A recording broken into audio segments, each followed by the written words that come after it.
Story time. So, I'm pretty sure that most of you humans have taken part in at least one D&D session or fantasy RPG. Be it any edition, no edition, you get the point. And if you've been playing your tabletop role-playing, whatever, long enough, you're bound to have run into that one guy. You know, that one player? It's usually that one person in the party who thinks their character is a living god. You got the typical rules lawyer, murder hobo, and then that chaotic neutral player, whose main contribution to the game is making it awful to play for either the party or DM, whose decisions derail entire sessions until they either end up killing the party or killing themselves. That player. Now, I am fortunate enough to only experience this a handful of times, but this one guy just rises above the rest. For some background, this was my very first ever D&D campaign. I've heard of D&D before, but I was never really interested in it, mainly because I thought it was too cool to play this nerd game.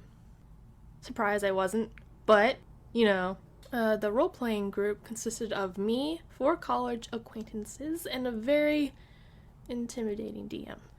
I didn't know if it was the troll doll hair or the massive piles of books and papers surrounding this dude, but he scared me. Oh, hi. Nice to meet you. My name's... Now, the 5 of us have never played D&D before, but we quickly got the hang of it. By the end of session 0, our party consisted of Gehenna, our sometimes angry fish boy. We have Selmo, our midget high elf, Yezreel, wood elf tree hugger. My character Jix, a drow rogue, sorcerer. We had a lot of elves in our party, as you can see. And finally, the man of the hour himself, Sans Undertale, Dragonborn fighter, chaotic neutral. Now, there are a lot of things that Sans Undertale did to set himself apart, and I mean a lot. But these are my absolute all-time favorites.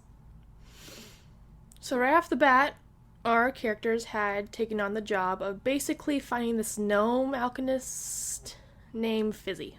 Apparently he poisoned the princess or something like that, so he was a super duper wanted boy. The kingdom's guard had searched his house previously, couldn't find anything. We were kind of given a key and told to search his house in case they missed something, or I forget. After arguing for an hour about who would actually hold the key, because, of course, we were, Sans eventually ends up with it. I think Somo should... We all get there, and instead of unlocking the door like, a normal person would, Sans just straight up runs through the window, crash lands inside, and goes wandering off. The rest of us climb through. Ow. A few more shenanigans occur.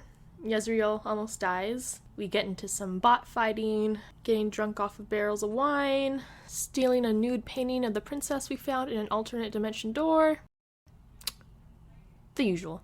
Eventually we find Fizzy in the basement, and it turns out that he's actually a pretty chill dude, not evil at all. So we chat for a bit, get the next plot hook and all that, when out of nowhere Sans approaches Fizzy and tries to, Stop!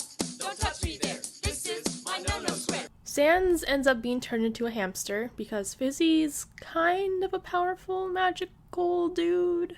Jix and Selmo put hamster Sans in a box and shake it to, cleanse the boy of his sins. Somewhere in the middle of the campaign, we meet up with a silver dragon named Dinyoth, the Shining. Now, we really needed his help. Basically, we needed to borrow his horde of armor suits for this big battle we were about to fight in. And the moment we meet him, Sans just instantly starts being an ass. Talking shit, and at one point even trying to steal Dinyoth's helmet, which for those of you who don't know, most dragons have the ability to polymorph into a humanoid, so Dinyoth basically looked like a human wearing silver armor at this point. So a tug of war breaks out that ends with Sans being thrown halfway across the layer, and the rest of us just apologizing like our lives depended on it, which they probably did. Don't fuck with dragons. It's a bad idea. Around the end of the campaign, we all attended this big party for like a wedding or something. Sans is hired to be the security guard for the event, and he instantly gets smashed. And he also starts a conga line that evolves into a mosh pit, so that's nice. Well, something bad happens at the party, so Sans is trapped in this sea of thriving bodies and is too drunk to get out. So what does he do? Use his breath weapon. Of course. Wait, what?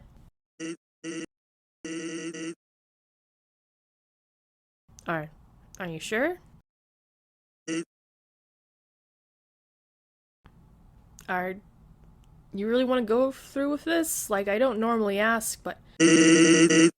So he rolls super high and ends up setting the crowd of innocent people ablaze. Like, 3 people died and 10 walked away horribly scarred. It was bad. And the thing is, he didn't even stop the bad thing. So, all of those people got burned and died for nothing. Sans ends up getting thrown in jail for this. He freaking dies in jail. Something about a roof collapsing. We all decide, we'll just try to clear his name because why not? We go to court. We run into another Dragonborn who's just sitting there watching the trial, and we ask him to, be evidence in our case. Our argument was that Sans accidentally used his breath weapon, and we needed an actual Dragonborn to back that up. He refused. We're sad. The trial goes on. We lose, which we pretty much knew was going to happen. We tried. We meet back up with that Dragonborn, who was still kind of hanging around the courtroom. We talked for a bit, and that's around the time that Jix noticed something was off.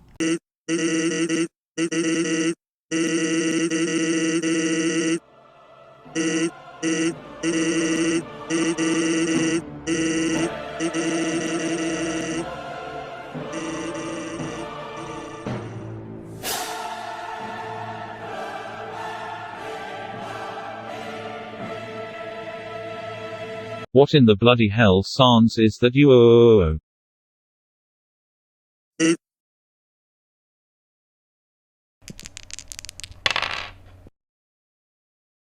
After we figure this out, Sans freaks out, threatens to leave the party, and runs off.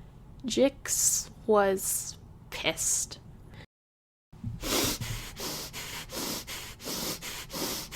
Hey, it's okay. Why don't we just cut our losses? We can go back to the others, tell them what happened, and...